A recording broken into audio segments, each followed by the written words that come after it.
Hey everyone, my name is Manish from MK Gaming by Manish, and today we're going to be looking at the official gameplay reveal for FIFA 22. Without further ado, let's go.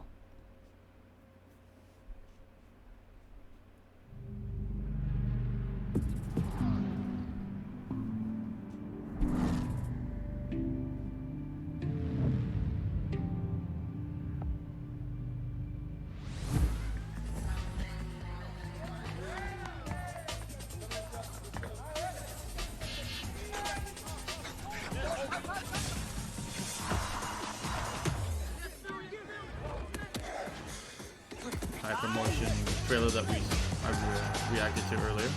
We're probably starting off with that and kind of setting the stage for showing the actual gameplay and everything.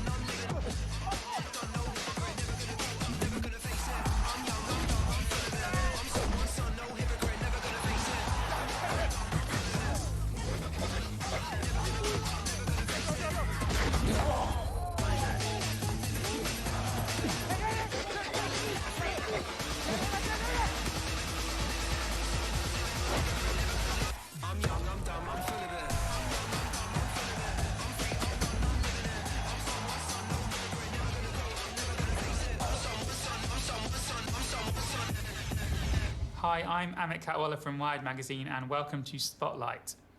This is the last episode in the EA series that connects you to the games you love and the people who make them. Leading up to EA Play Live on July 22nd, EA have invited me to this discussion about FIFA 22. We're going to be talking about the next-gen tech that they're using to make football even more realistic. What a game we have in store for you today. The hype has been building all week and the fans are pouring into the stadium. The tension palpable. Stay with us. We'll have all the action for you live right here on EA TV.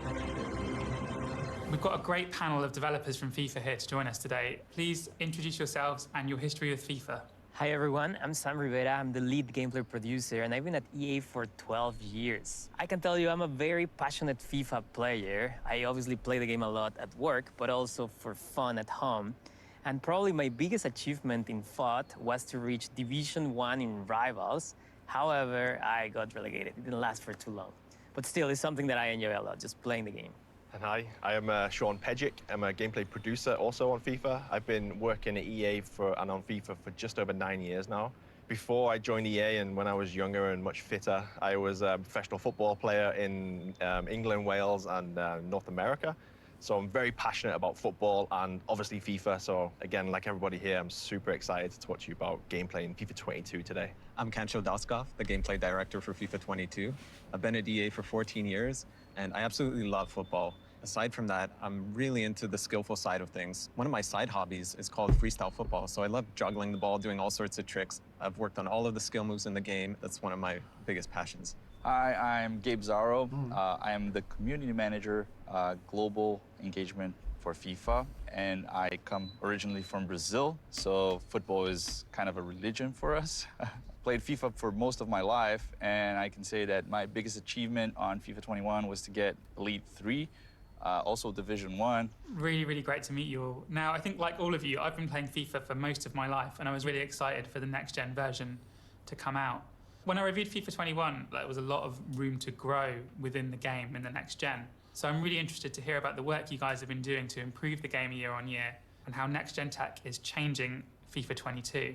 Now, one of the big changes that you've made for FIFA 22 on next gen is Hypermotion, which is going to make football and FIFA feel way more realistic. But can you tell me a bit about it? What exactly is Hypermotion, Sam? Hypermotion is a next-gen exclusive technology powered by real football that brings gameplay to the next level of realism. Hypermotion integrates advanced 11 versus 11 mocap and machine learning for the first time to create the most authentic, responsive, and fluid experience on the pitch. So what does that mean exactly? What's this 11v11 mocap you're talking about, and how does machine learning kind of come into that? In the past, we used to capture animation in a mocap studio through an optical way of doing it. And we used to have maybe 1, 2, 3 players, and we would tell them, go to this direction, kick the ball in this direction. So advanced 11 versus 11 motion capture. XN Suits allows us to, for the first time, capture 22 professional footballers playing on the pitch. In other words, the data from these players in the real football environment, it's where it's powering the motion of players and teams in FIFA 22. So what does the algorithm, the machine learning algorithm, do with all that data? How does it take all that data from that match and all the other data that you have and apply it to the animations that are used in FIFA 22? Our cutting-edge and proprietary machine learning algorithm learns from over 8.7 million frames from the advanced 11 versus 11 mocap, and then in real time creates animation. This animation creates more organic and fluid motion in a different set of scenarios in the game. So what you're gonna see is players alternating between different, like let's say a short step and then a longer step to properly get into the position where he can kick the ball for either a pass or shot or just a ball control. And that just makes things look and feel more like football. Motion is more fluid because players in real life, they adjust their cadence, they look at the ball, they position their bodies to get there, to get to the ball. And that's what you see with this new machine learning technology that we have in the game in FIFA 22. Can you tell me a bit more about this match, this 11v11 match? Because I think we've all seen, or FIFA fans will have seen videos of players doing motion capture in those suits with the little white dots on them. But this was a full game of football with all 22 players wearing these suits, right? So I remember you telling us a story about the 11v11 in Spain, right? Like you were hyping up the players, you were telling them, go really hard, this is your chance to be in the game, and what happened there? That was a very important part. We told them, look, this is the first time we're putting people actually playing the sport, professional players playing football, and this animation is going to the game, so go and try hard. And exactly at the end of the game, they were about to fight. It was very interesting, but we really got the data that we wanted. You see that the data is more athletic now. There's more intensity, physicality is there, and also a lot of behaviors that you don't usually get with regular motion capture.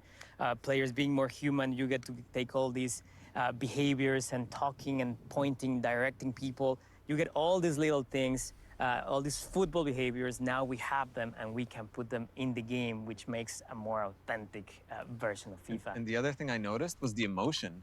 There was a play I saw where the player didn't get the ball, and you could tell he was so frustrated. Like, why didn't you pass the ball to me? And that was so natural, just that the way he did that emotion. So we put that into the game.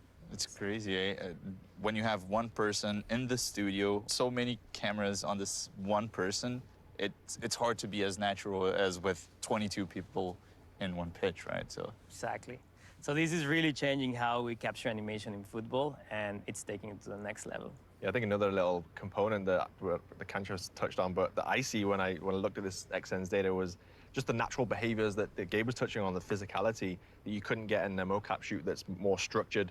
Now we see players just naturally falling over each other. It just sounds so simple, but it's actually quite hard to direct and say, just fall over.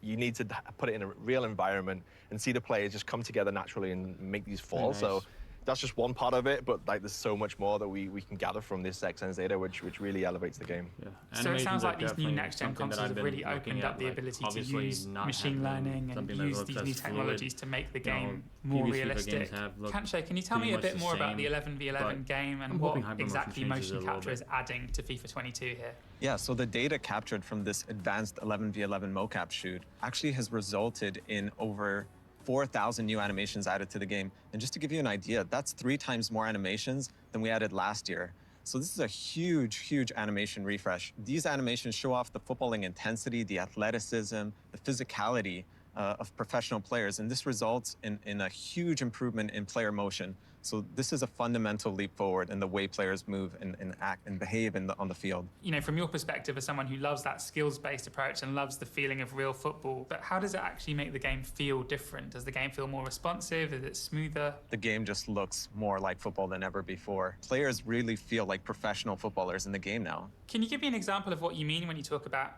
animations? Is this something like a player playing a pass or a player making a tackle, or are they smaller than that? Is it smaller actions, or is it these kind of big actions, or both? So it's individual actions, such as a player switching the ball from one side of the field to the other, doing that type of lofted pass, just the motion to slice underneath the ball with your foot, the way professionals do it. It's quite unique just to see that motion play out and follow the ball as it's flying through the air. So these kind of moments in the game really make the game They make it feel more football because you have the professional players actually doing these actions in a match. Will that differ depending on how good the player is? Like, will Lionel Messi approach the ball differently to a League Two player or, you know, a player from a lower division in FIFA? There's definitely some personality in terms of how we calculate how well the player can get into the ball, how fast. There's multiple systems that combine to give you that fluidity. Messi will be a little bit faster to get to the ball. However, here is more not necessarily about the personality, it's just about knowing how you need to get to the ball.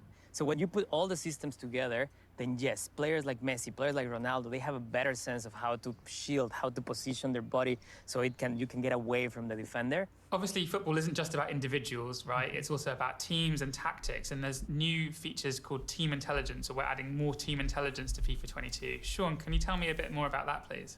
Driven by the power of the new generation of consoles, tactical AI creates deeper intelligence for all 22 players on the pitch. This starts with the attacking side of things. Now in the attack, each of these players can have up to 6 times more decisions per second than ever before. So now the attacking runs are much more intelligent. And also the build-up play and the chance creation, the players make much more supported runs, which improves the level of tactics. Also, the defensive side of things is a big improvement too for tactical AI. This was completely rewritten this year. So now the defensive side of the positioning there's something team unique about it. I do can't more really put zonal my marking and hand on defend it, as a but unit. It looks like a real game when you're watching it on TV. Like teams nowadays play very tactical, very structured formation. So we wanted to get that feeling across into FIFA 22. You always tell me, the defense keep your shape, all keep over your the place. shape. Don't get out of position, even when we're playing together, right? Yeah. That's the most important thing. That's what I noticed in FIFA 22. Like, you see the teams, defensively, they move together. As the ball moves from one side of the field to the other, the defense moves together. Yeah, it's a big part of football nowadays, right? You said, like, work in previous FIFAs, maybe they would work in 2s and 3s defending, whereas you really want the team to work together and be more zonal and defend as a unit. So yeah, now you feel this straight away when you boot up the game for the first time. This example shows the defensive rewrite of the system. You can see the back four working in a unit and as a zonal marking to really work together from when the ball switches from one side of the pitch to the other side. They shift together as a team to really work as a unit and defend that space. We analyze a lot of professional football just to see how teams retain their shape when they are defending, when they move up the field. And that's what you are seeing in the game now, which just gives you that feeling of more authentic experience. And actually in FIFA 22, you can tweak your attacking tactics so they're different depending on whereabouts on the pitch you are, right, Sean? Yeah, of course. Yeah, you kind of nailed it with that one. In the attacking tactics, you can set your tactics in both chance creation and build-up play, which in other words means that if you have the ball in your defensive half of the pitch, you can set your tactics to play one way, possession football, for example, but then when you play in the attacking side of the pitch, you can change to completely different tactics. So gives the user and everyone more control to adjust your tactics and customize how you want to play. This is a very important feature, especially for those that play competitively, because you get more control. You can, as you said, pick your tactics differently, and it's going to be an important one. So tactics is one thing, and you know we've all watched Champions League finals where it's like a chess game, but we've also all watched, you know, or at least I've watched a lot of League Two football where it's more like a wrestling match. How does Hypermotion improve the physicality of players? We've added the new kinetic air battles. So now when the ball's in the air, you see the differences where two players are synced together. So the visuals of two players going up for the header look way better than it ever has, but also maintaining the responsiveness of what the user wants, because you really need to focus on the responsiveness as well as the visuals. So these two things combined really elevates the in-air play battles in FIFA 22. Yeah, and the thing about the new headers, right, we're using the two-player interaction technology. So now, as you said, we're syncing up two players going up for the ball. So when they collide, it actually looks really natural the way they stumble or fall after that collision. It's not like individual objects hitting each other. This is like two players really going up and battling for the ball. So two players could be running side by side, jumping up for the ball. They could be backpedaling. One guy could be running in a certain direction, the other guy in the opposite direction. But the point is that they go up together. You're going to feel that physicality now. There's a bunch of different areas of FIFA that are being touched by this Hypermotion technology. And another one, Kancho, is ball control, which has really benefited from these extra animations. Player's first touch is so important in today's modern game. And Hypermotion gives us such a huge animation refresh that now we're able to control the ball more fluidly than ever before. And The way we're doing that is by adding new multi-touch animations, and that's the key. These animations are longer and they have multiple touches, which allows you to bring down a ball off the chest and onto your foot in one fluid motion. So with the longer animations, you're able to take the ball off your thigh, cushion it, and turn quickly away from your opponent. You're gonna feel these new animations, especially in controlling air balls. So anytime the ball's in the air or bouncing, you're gonna take that quick touch off your thigh or off your chest, turn fluidly with that second touch into the direction that you want to go in. We're calling this feature composed ball control because the players are way more natural at taking that first touch and transitioning to the second one. I think at the very start of this clip, you can see a multi-touch trap, if I'm not mistaken, where he's shielding the defender. Comes off his thigh, it lands nicely in front of him to then move forward. And yeah, that part of, to me, looks great. Yeah, and the thing is, it's not just the visual improvement. It actually allows the players to control the ball quicker. So one touch off the chest, setting it up for one touch with the foot, and that's it, you're off. It's not like in previous FIFAs where sometimes you take the ball off the chest, it bounces awkwardly, and you have to like adjust. It's way more responsive now because it's literally one touch, two touch, and you're off. And that's so important, right? Because on a competitive level on FIFA, you see that the best players, they're just trying to adjust for the best shot or the best pass. Yeah, and like in professional footballers, also as well as Kancho was saying, the realism in FIFA, from an authentic point of view, it's all about the first touch. Like when you coached as a kid or up until whatever level you play at, always focus on the first touch, getting the ball out of your feet, 1-2 touches, and then you're away. And having all of these additional animations, there's over 400 new animations for controlling the ball just due to Hypermotion. And this is just bringing a whole new level of realism to the game that allow players to turn quickly away from their opponents. And just to add to that, in the past, we used to prioritize shorter animations to keep the game as responsive as possible. However, now this technology, as Kancho mentioned, allows us to have longer animations with more than one touch on each animation, which result in better visual quality, but we still have that ability to transition out of that animation at any time into something else if the situation changes. Let's say there's a defender coming, and in the middle of a trap that is very long, I need to go in a different direction, and we can transition out.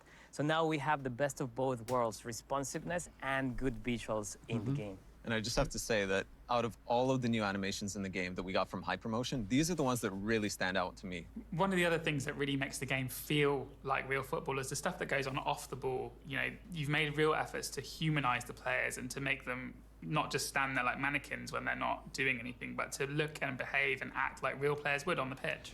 So when we analyzed the 11v11 advanced mocap, we actually noticed the players are communicating all the time. I'm saying, man on, go here, I'm offering support. All these things that professionals do all the time, every second during a game, communicating, talking. So there's a lot of new behaviors that we've added. Players just gesturing to each other saying like, hey, I was free for a pass. Why didn't you pass it to me? Or look, I'm gonna go into this space, pass it to me there. Or look, watch out who's behind you. These are just some examples of the behaviors that we're adding to the game. And some of them are super subtle. You may not pick them up, but you're gonna get this general sense that players are more alive. You know where you're gonna notice the most? During set pieces. Like you have a goal kick, you have a throw, and players are talking, communicating, asking for the ball, and they actually move a little bit to provide you with better support. So you will have more passing options in those deep free kicks, for example. But it's all about this objective of making players more human and just smarter across the pitch. We hear from feedback a lot that, you know, we have a parcel of our player base that talks about these animations so much because they are playing for an immersive experience. The career mode guys, for example, they go wild with these types of things. It's incredible, like the reception, you know, for this small pieces of animations that just create a more immersive experience for those players. I play career mode exclusively. And the other thing you'll notice about this clip is the way Haaland runs. We have a star-specific locomotion for Erling Haaland. He is a big-time player. He's a young superstar, and the way he runs is so unique. He's kind of got this like a little bit of a hunch in his posture and big strides. So to represent that power and uniqueness of his running style, we've got his running style in the game now. And the beautiful part of this is their upper body layer animations, meaning they don't hinder responsiveness. You can do whatever you want on the controller. These are just layers on top. And also to add a little bit extra from my experience, when this thing came into the game when we played it a couple of weeks ago. It actually makes you think about the game and play it a little bit differently, because now I might see a player off the ball calling for the ball. I'm like, oh, maybe I should like think about passing to this guy, or it just changes the way you think and play the game a little bit, because you see these off-ball players doing these gestures and being more football. So all this combined just elevates the way you play FIFA and gameplay. Yeah, so the animations actually go to pretty much every area of the game. You see goalkeeper, you see the two-player headers, you see passes, shots, ball control, pretty much everywhere, all these humanization gestures. We are putting those animations from the mock-up shoot in every area of the game, basically. That's so fascinating. One of the things I remember from writing about this in the past is that the best midfield players move their heads around much more than kind of average midfield players. So if you measure how much Xavi or Frank Lampard or Steven Gerrard or a more modern midfield player moves their head around when they're on the pitch, and it's really interesting how this kind of, in real football, this upper body movement actually has a direct correlation to how good a player is and how many passes they play. So it's really great to see that being reflected in FIFA 22 as well. Now, we've talked about Hypermotion and how it changes play, but there's some other developments in FIFA 22 as well. And I'm just going to ask each of you to name a couple of things that you're excited about and excited to bring to the fans in FIFA 22 when it comes out. Sean, maybe you can go first. Yeah, one of the biggest things that we haven't talked about yet is the new goalkeeper system. This new system unlocks much more reliable saves for the goalkeeper, as well as making smarter decisions in vital moments in the game. To be honest, that was the first thing I noticed when playing FIFA 22. It was like, I was playing, I was like, okay, I understand, this is cool, but when the ball went to the goalkeeper, he did a completely new animation. It just stood out because I'm so used to, as a core player, I'm so used to the regular animations until FIFA 21, and then the first time he came out, I was like, wait, what's he doing? It was really stood out. Yeah, of course, for the animations, we've completely added a bunch new animations to refresh how the keeper looks, as Gabe was saying. And it's not also just the one of the things animations, that right? The needed tech we're using improving. to play back those animations has been upgraded. So as Gabe mentioned, the first thing you notice is like, oh my God, that was so much more fluid than last year's game. Yeah, even just the small details about the way the goalkeeper follows the ball as it passes his hand.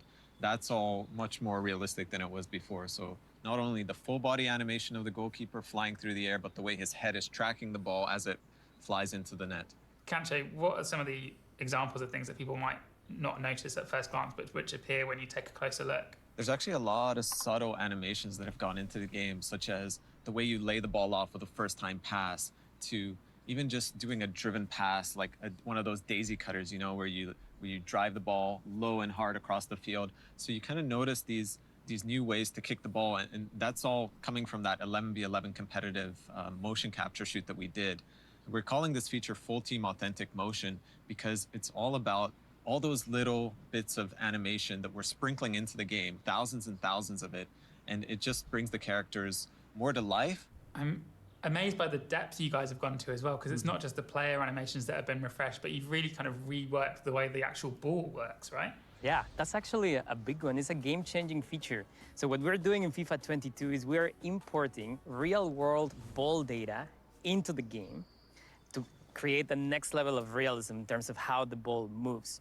So we're changing parameters like the friction on the ground, the friction with the air, just how the ball spins, the speed of the ball, and that really changes the perception of the game, how the ball moves. It's a lot more authentic, and you notice that right away. For example, if you do a pass, a love pass to switch the field, the hang time of the ball is now more obvious and really so satisfying to do one of those love passes across the field. So again, to put it in context, you do the pass, you see a brand new animation from the mock-up 11 versus 11 that we did, then the ball flies in a completely different way that is more authentic. Things matter the most. And then when the player is receiving the ball, those new long animations play, they're not and that changes the experience completely. Like I mentioned before, even just passing the ball around, simple ground passes to your teammates, even after they don't slow down as much now, right? So you can pass the ball, turn, pass the ball, turn. You're not like waiting for it to get to you. So that just improves sort of honestly, the flow that's of the main thing for me. Right now, this but all if you do adds find to yourself, the one-on-one with an opponent and everything's slowed down and you're kind of faced up against them, we'll see. There's a new way of getting past them on FIFA 22, right? There's a mechanic called explosive sprint. When you press that right trigger at the right time, you're going to get a bigger push and acceleration with the ball. Now, this works both on dribbling and defending. So if Oh, you're trying to catch up that's to a new. dribbler who maybe got a step on you, you're going to get that boost while just running and sprinting. But if you're a dribbler, you can really lure that opponent in to get close and get by him with a quick acceleration. That changes the way you defend and attack. You've got to really think about now when you press that sprint button. You get the benefits of waiting and trying to have these mini games between the attacker and the defender to really time these inputs to see this explosion of sprint in both defenses and attacking side of things. So, And one I of like the that. biggest questions around this feature is it going to make the game now OP, the sprinting part of the game? But no, that's exactly what we are tuning. We are making sure that you feel that explosiveness, but it's not necessarily going to be the only way to play. So we're balancing things considering how players will be trying to use this mechanic. Yeah, there is a cooldown. You can't just spam this mechanic, right? So you can use it once, but then if you want to use it again, you have to wait some time. Exactly. I think we could talk about this all day, but I'd love to find out a bit more about how you guys listen to the fans and the process that your dev team undergoes to deliver on the feedback that you guys get. We have a huge player base with millions and millions of players around the world, and it's a lot of different priorities from these different types of players. So we have different platforms and initiatives to take care of that feedback. So for example, the Game Changer Network, we talk directly to influencers, content creators, and feedback specialists. We have the FIFA Community Design Council, which is a group that is completely focused on getting feedback early on the development stages of the game. We have pro players being part of that council. We have content creators that are focused on FUT. We have people that are completely focused on career mode. We have a couple of casuals, and we have, you know, the average FIFA player, which could fall into different categories as well. The idea there is for us to give them as much information as early as possible so that they can interact directly with the producers and actually give some feedback before we go into the depths of development. Sam, can you tell me a bit about what it's like working with the feedback that you get from the fans via Gabe? After listening to all the ideas from the fans, all the feedback, we also look at data, for example, and we know a lot of things about the health of the game, we call it. How many goals are scored per game in average? How many fouls? How many offsides? How many shots? We can see in a detailed diagram, basically, where are all the shots coming from? What's the success rate for each different type of shot? And we analyze all this information to try to make the best decisions. We also play the game a lot. Obviously, we're producers. That's part of our job. And that's very important to really understand what are those frustrations. So let me get this straight. So if players are complaining about it being too easy to score from crosses or too difficult to score from headers, you can see that in the data. We can, and we also set targets sometimes based on how we want the game to play. So if we think there's too many goals from crosses and we feel like maybe there's not enough skill needed to score on a cross because you just need to go to the wing and then cross it, then we try to design systems, design the game, maybe in a two-player header situation, how can we get the best outcome that creates a balanced game. How much does the game change from, you know, the first release to by the time the next game comes out, and how quickly players kind of find the easy ways to score? You know, is it within a week of release? Is it within a day of release where you see, oh, actually there's too many goals being scored from crosses or too many goals being scored from headers? A lot of the bugs that we find require millions of players competing online. So sometimes it takes months for the community to really discover certain things in the game. And we're there. We're playing every weekend. We are monitoring and we are talking to people to get the feedback right away and act right away. That's really fascinating stuff. It's so great to hear about how you guys are reacting to feedback. All right, that's just about all we've got time for, but this has been so fascinating. Thank you so much to the guys from FIFA for answering our questions, and thank you to the fans for watching in and listening. Before we go, Gabe's got a few dates for your diary to look out for if you're interested in more about FIFA 22. Yeah, for sure. So make sure to stay tuned, as we will be releasing a lot of different pitch notes articles that have deep dives on gameplay and all of the modes that we have on FIFA 22. And make sure to check out our Top Bins streams that happen every Friday on our Twitch channel, where we will have these guys as guests. We will have art directors, all sorts of good people that work on the game to let you get more information and the inside scoop on everything FIFA 22 related. Can I add something, Gabe? Yes, please. Definitely check out the gameplay pitch notes. There's a lot of features that we don't get to cover here in this interview, but there's a lot of depth. A lot of those features are coming directly from the feedback from the community, and we're trying to create the best experience for everyone. All right, that's it for the Spotlight series. For more information, check out EA.com and make sure to follow EA on Twitter. And you won't want to miss EA Play Live at 10 a.m. PST on July 22nd for more about FIFA 22. I've been Amit Katwala from Wired, and this has been Spotlight. Thank you so much for watching. Okay. So that's pretty much it for that. Like, I didn't see anything like. To me, yeah, it's your typical, you know, your typical EA, you know, kind of reveal, you know, where you get, you know, you get your new features that they reveal, talking about Hypermotion, their new animations, you know, I guess that the sprint feature that they added actually is pretty nice. I believe, if I'm not mistaken, they said you can do it multiple times within the same play, but of course you have to let your player go at their own pace before you can do it for that second time. I could be mistaken, like, but I think right now it really comes down to you know, waiting for those career mode features that Ultimate Team, for people who play Ultimate Team, to come out, rivals, and possibly new additions in terms of features, in terms of modes that we've not heard about in this particular Spotlight. Obviously, the official EA Play is going to be live at 10 a.m. tomorrow Pacific, and we're going to be able to find out more around then. But other than that, yeah, I guess that's pretty much it for now. I don't think there's much I can really discuss after that. So what we'll do, we'll end it here. You know, make sure to subscribe here to my channel, MK Gaming by Manish, and also like and follow me on Facebook, also by MK Gaming by Manish. And yeah, other than that, thanks for watching, and I'll talk to you guys soon. Take care.